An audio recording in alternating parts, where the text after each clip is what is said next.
NK Islamic TV Azadul Kabir. Don't forget subscribe my channel.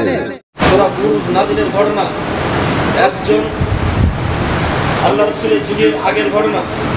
সূরা বুরুজটা বললে আপনারা পাবেন এবং তাফসীর যদি করেন তাহলে বিস্তারিত পাবেন। সহিহ মুসলিম শরীফের হাদিসের 7259 নম্বর হাদিস, লম্বা হাদিসে এই ঘটনাটি ঘটছে যে এক সময় একজন জালিম বাদশা ছিল। সেই বাদশাই দাবি করতো যে আমি তোমাদের একমাত্র রব। ওই দেশে একজন মানুষ আল্লাহ ছিল, আল্লাহকে মানবে, স্বীকার করবে, একজন মানুষ ছিল না। ওই বাদশাহ দাবি করতো আমি হচ্ছে তোমাদের রব। এক পর্যায়ে একজন পাদ্রী বয়স্ক লোক, সে আল্লাহকে মানে, স্বীকার করে, কিন্তু প্রকাশ করতে পারে না, গোপনে। প্রকাশ করলে তো তাকে হত্যা করে। এমন একটা সময় ছিল, ওই বাদশার একজন জাদুকার ছিল, বিজ্ঞ জাদুকর। এই জাদুকারের বয়স অনেক হয়ে গেছে, অনেক বয়স, বৃদ্ধ হয়ে গেছে। একদিন বাদশাকে দেখে বলছেন, হে বাদশা, আমি তো অনেক বৃদ্ধ হয়ে গেছি, হয়তো আমি আর বেশি দিন বাঁচবো না। অথচ রব দাবি করে, কিন্তু বাদশাই অত বলতে পারতো না, তোর এখনো 200 বছর হায়াত আছে, আমি বাড়াই দিলাম। দাবি করছে সে রব, কিন্তু এই ক্ষমতা তার আছে? এই ক্ষমতা তার নেই যে তোকে 1 সেকেন্ড হায়াত বাড়াবো, এই ক্ষমতা তার নেই।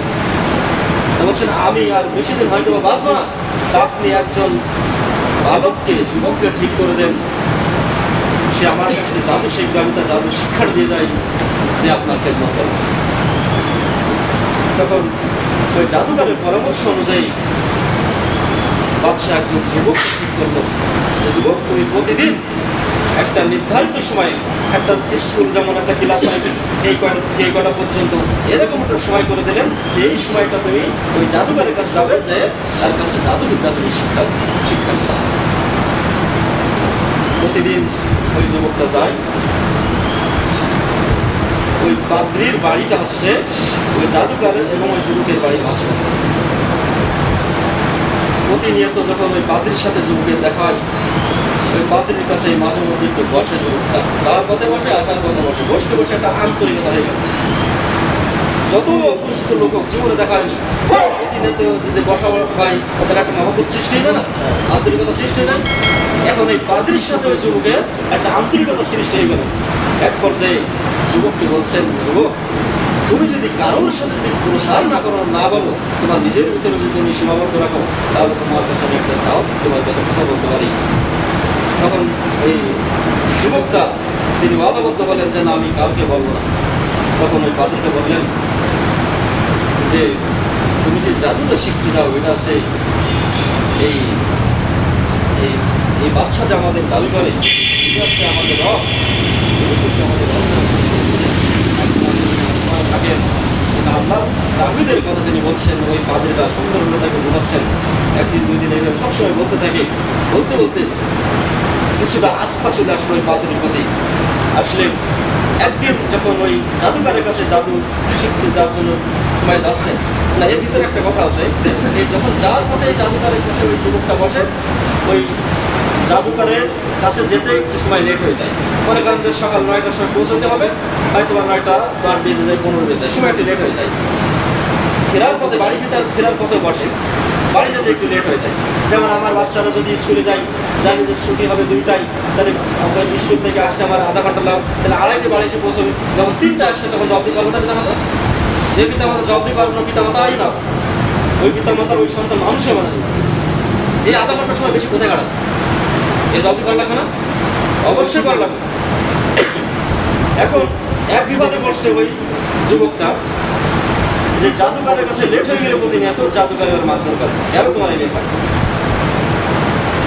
বাড়িতে যখন যাই লেটে, তখন বাড়িতে পিতামাতা বকাঝকা করে, কেন তোমাকে লেট হচ্ছে? ঘটনা পাদ্রীর কাছে বললেন যে আমি তো বিপদ আছে, আপনার কাছে বসার কারণে এই 2 সময় লেট পাই, আর 2 জায়গায় আমাকে বকা শুনতে হয়, এই জাদুকারের কাছে মার খেতে। তখন এই পাদ্রী যদিও মিথ্যে কথা, তবু তার হিকমতের সাথে তিনি দাওয়াতের কাজের জন্য তাকে বললেন, দেখো যখন তুমি জাদুকারের কাছে যাবে, জাদুকর যদি জিজ্ঞেস করে যে তোমার লেট হলো কেন, তখন বলবে আমার বাড়ির থেকে আমার মা বাবা ছাড়তে তুলে ফেলছে। বাড়ি যখন যাও পিতা মাতা যখন জিজ্ঞেস করবে লেট হলো কেন, তখন বলবে যে ওই আমার জাদুকার আছে দেরি করছে আসে। ঘটনা শেষ পর্যন্ত তারপর বুঝতে পারবেন। এবার এইভাবে ওই যুবকটা চলবে, কিন্তু ওই পাদ্রির কাছে সে প্রতিনিয়ত বসে। এক পর্যায়ে পাদ্রি ওই যুবক এই জাদুকরের কাছে যাওয়ার পথে ওই পথের মাঝখানে একটা হিংস্র প্রাণী শুয়ে আছে। ওই রাস্তাতে আর কেউ চলাচল করতে সাহস পাচ্ছে না।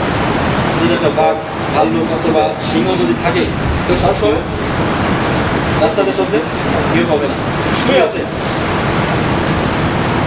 তখন জাদুকর বলছে যে আজকের এখানে আমি পরীক্ষা, ওই যুবকটা বলছে আজকের এখানে আমি পরীক্ষা করবো যে জাদুকরের কথাটাই সঠিক না এই পাদ্রির কথাটাই সঠিক। এক খণ্ড পাথর হাতে নিলেন, নিয়ে বলছেন হে আল্লাহ, যদি এই পাদ্রির কথা যদি সত্য হয় তাহলে আমি বিসমিল্লাহ বলে এই পাথরটা নিক্ষেপ করবো ওই হিংস্রপ্রাণীর গায়ে, কোথাও মারা যায়। যাতে মানুষের বিপদ আছে, ওই পথে চলাচল করতে পারছে না। এখন যুবকটা ঠিক বিসমিল্লাহ বলেই মনে করেন পাথরটা নিক্ষেপ করলো ওই হিংস্রপ্রাণীর গায়ে, হিংস্রপ্রাণী মারা গেল। আল্লাহর পরীক্ষা। যে দেশে বাদশাহ দাবি করছে আমি তোমাদের রব, একজন মানুষ তাওহীদবাদী নেই, কেউ আল্লাহকে স্বীকার করে না, সে সাহস পায় না। এখন আল্লাহর পক্ষ থেকে ওই যুবকের এমন কিছু কেরামতি বলেন আর মুজিজা বলেন দিলেন যে অসুস্থ রোগীকে ভালো করে দিচ্ছেন। আল্লাহর কাছে দোয়া করলেন, অন্ধ রোগী আল্লাহর কাছে দোয়া করছেন, অন্ধ রোগী চক্ষু ফিরে পাচ্ছে। এই প্রচার হয়ে গেল যে এই যুবকটা এত জাদু শিখেছে, মানে বলে সার আসছে যে জাদু শিখতে যায়, এত জাদু শিখেছে ওই জাদুকারের যে গুরুর চাইতে বেশি জাদু শিখে যাচ্ছে। যে অন্ধ লোক ভালো হচ্ছে, বিভিন্ন বড় বড় রোগী ভালো হয়ে যাচ্ছে।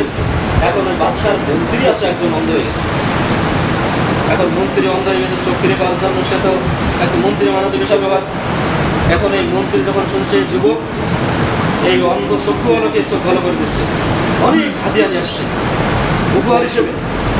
এসে বলছে হে যুবক, আমি শুনলাম তুমি না চোখ ভালো করে দিতে পারছো, তুমি এমন জাদু শিখছো, যদি তুমি আমার চক্ষুটা ভালো করে দিতে পারো তাহলে এই যে উপহারগুলো নিয়ে আসলে আমি সব তোমার।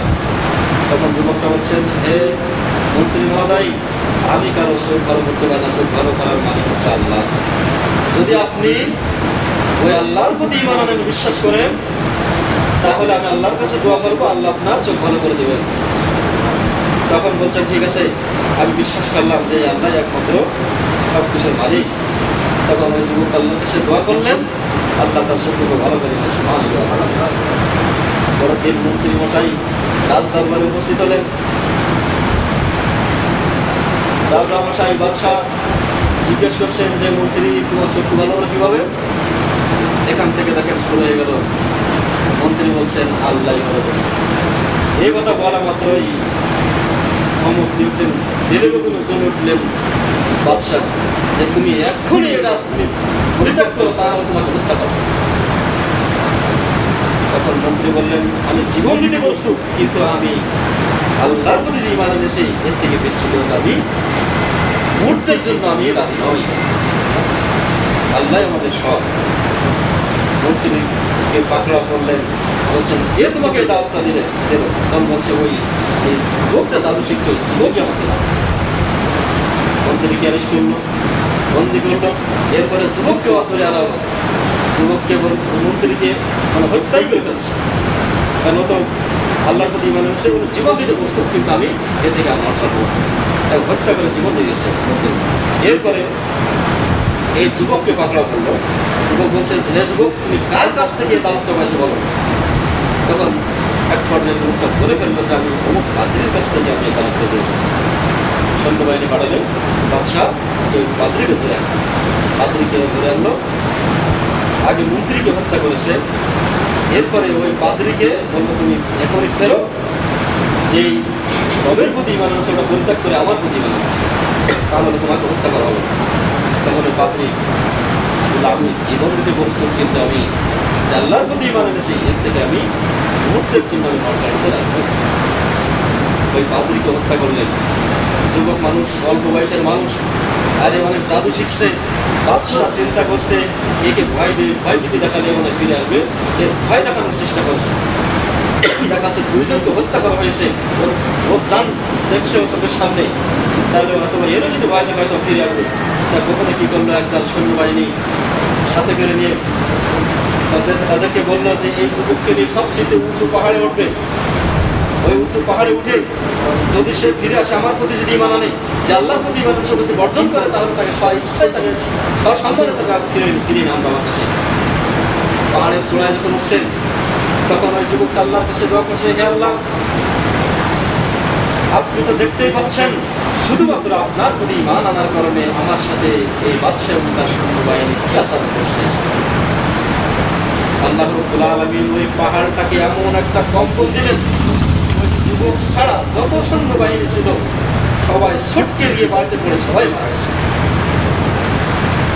যুবকটা ওখান থেকে সুন্দরভাবে নেমে এসে তিনি পলালেন না, না পালিয়ে তিনি ওই বাদশার কাছে উপস্থিত হলেন। এবং বাদশা জিজ্ঞাসা করলো যে কি ব্যাপার, তোমার সাথে যে সৈন্যবাহিনীগুলো পাঠিয়েছিলাম তারা কোথায়? তখন যুবক বলল, হে বাদশা, আমার আল্লাহ আমাকে হেফাজত করেছেন আর আপনার এই সৈন্যবাহিনীকে আল্লাহ ধ্বংস করেছেন। এরপরে আর এক বাহিনীকে ডাকলেন, যে কে আবার একে সমুদ্রের মাঝখানে নিয়ে যাও নৌকায় করে। সমুদ্রের মাঝখানে নিয়ে যদি সে ফিরে আসে ভালো, আর যদি না পেরে ওই পানিতে সমুদ্রের পানিতে ডুবে থেকে হত্যা করবে। সমুদ্রের মাঝখানে যখন নিয়ে গেল, পাহাড়ের চূড়ায় উঠে যেভাবে আল্লাহর কাছে দোয়া করেছিল যুবক, একইভাবে ওই সমুদ্রের পানিতে ওই নৌকায় উঠে দোয়া করলো। নৌকাটা পাল্টে খেয়ে ওই যুবক ছাড়া বাকি সবাই শুরু মারা গেল। যুবকটা আবার ফিরে আসে, বাদশাহ দরবারে এসে বলছেন, বাদশাহ আবার বলছেন কি ব্যাপার, আসে আমার সেই সৈন্যবাহিনীর কোথায়? তখন যুবক বলে, আল্লাহ, আমার আল্লাহ তাদেরকে ধ্বংস করেছেন আর আমাকে হেফাজত করেছেন। এবার যুবক বলছেন, হে বাদশাহ, আমাকে হত্যা করার ক্ষমতা আপনার নেই। আপনি যদি আমার পরামর্শ গ্রহণ করেন, সে অনুযায়ী যদি কাজ করেন, তাহলে আমাকে হত্যা করতে পারবেন, এছাড়া হত্যা করতে পারবেন না। তখন বাদশা চিন্তা করলো, এই আপত্ত বিদায় দিতে হবে, তার মানে তো আমার কিরামতে কিছুই থাকবে না, তোমার রাজত্বই থাকবে না। তখন সে চিন্তা ভাবনা করলো, আচ্ছা ঠিক আছে যুবক, তুমি কি পরামর্শ দিচ্ছ সেটা বলো, আমি সেটা গ্রহণ করবো।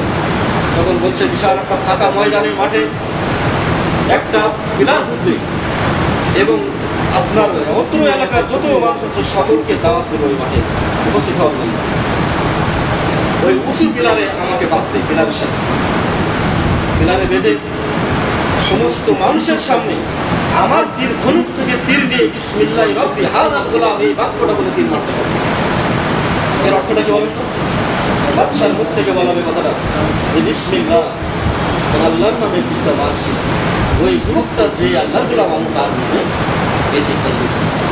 এই বাক্যটা স্বীকার করাবে তার মুখ থেকে।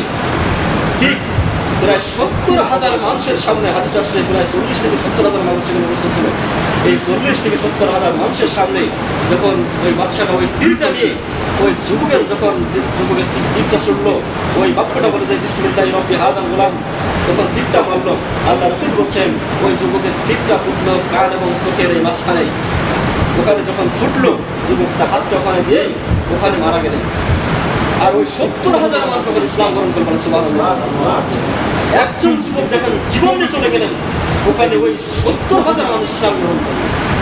এই সংবাদ যখন বাদশার কানে যখন পৌঁছলো, বাদশা তো চিন্তা করবে, না হয় কাজটা করলাম কি, একজনকে বিদায় দিতে গিয়ে অবস্থাটা কি হলো, এতজন মানুষ ইসলাম গ্রহণ করলো। আপনারা হাদিসটা পড়বেন 7239 নম্বর হাদিস, এই মুসলিমের পড়লে আপনারা বুঝতে পারবেন হাদিসটা আসলে যখন পড়বেন, যদি মনোযোগ দিয়ে পড়েন, ইমান দিয়ে যদি পড়েন, তাহলে আসলে চোখের পানি আপনার বের হয়ে যাবে। এই হাদিসটা যখনই পড়তে যাই তখন আমার মনে হচ্ছে অন্তরটা বিগলিত হয়ে যাচ্ছে, অন্তর মানুষ চলে আসে যে কিভাবে একজন মানুষ জীবন দিয়ে গেল আর কত মানুষ ইসলাম গ্রহণ করলো। আপনি আমি কি কত বড় ইমানদার, আমরা যদি বলে যে আপনি জীবন দেন এত মানুষ ইসলাম গ্রহণ করবে, আপনারা যদি চাবেন সেই ইমান আমাদের আছে নেই। এরপরে দেখেন এই মানুষদেরকে এবার সৈন্যবাহিনী প্রেরণ করছেন। ওই বাদশা যে এদেরকে ফিরে আসার জন্য তাগিদ দাও, এরা যেন ফিরে আসে, তারা এদেরকে হত্যা করা হবে। এই সমস্ত মানুষ জীবন দিয়ে গেলেন। এই সৈন্যবাহিনীদেরকে বাদশাহ আদেশ করলেন যে প্রত্যেকটা রাস্তায়, 4 রাস্তার মাথায় গর্ত খনন করো এবং কাঠ কেটে নিয়ে ওখানে আগুন জ্বালাও। যারা ঈমান এনেছে ওই আল্লাহর প্রতি, তারা যদি ওটা পরিত্যাগ করে ভালো, না হলে ওই আগুনের প্রতি তাদেরকে নিক্ষেপ করবে। এইভাবে ওই 70,000 মানুষকে নিক্ষেপ করে জীবন্ত পুড়িয়ে দেওয়া হয়েছে আগুনে। বলে তারা ওই আগুনে গেল না জান্নাতে চলে গেল? তারা জান্নাতে চলে। প্রত্যেকটা মানুষ বলেছে আমরা জীবন দিতে প্রস্তুত, কিন্তু আমরা তোমার প্রতি ঈমান আনতে আমরা রাজি নই। আমরা যে আল্লাহর প্রতি ঈমান আনছি ওর কোনো অটক থাকবে না। পরিশেষে আল্লাহ রাসূল বলছেন, একজন মহিলা ছোট্ট একটা শিশু বাচ্চা করে নিয়ে আসে, যে এখন কথা বলা শিখেনি, ওই বাচ্চাটা নিয়ে ওই গর্তের ওই আগুনের ওই কুণ্ডের পাশে গর্তের পাশে দাঁড়িয়ে আছে আর ইতস্ত বোধ করছে যে এই নিষ্ফল শিশু বাচ্চাটাকে নিয়ে আগুন ছাড়তে হবে না, ফিরে যাবো। এরকম একটা চিন্তা ভাবনা, ফিরে যেতে হলে ওই বাচ্চার প্রতি ঈমান আনতে হবে, ও আল্লাহর প্রতি জীবনে সেটা বর্জন করতে হবে। এমন অবস্থায় ওই শিশু বাচ্চা মুখ থেকে বের হলো, তিনি বলে দিলেন যে কথা বলতে শিখেনি। ওই বাচ্চাটা বললো, হে মা, আপনি হকের উপর আছেন, আপনি ধৈর্য ধারণ করেন। তাহলে সুবহানাল্লাহ। দেখেন, একজন যুবক জীবন দিয়ে গেল, তার উদ্দেশ্যটা কি? আমি জীবন দিয়ে যাবো, পরকালে বিনিময়ে পাবো জান্নাত, এবং আমার এর বিনিময়ে যেন আরো মানুষ যেন জাহান্নাম থেকে বেঁচে যেন জান্নাতের দিকে যায়।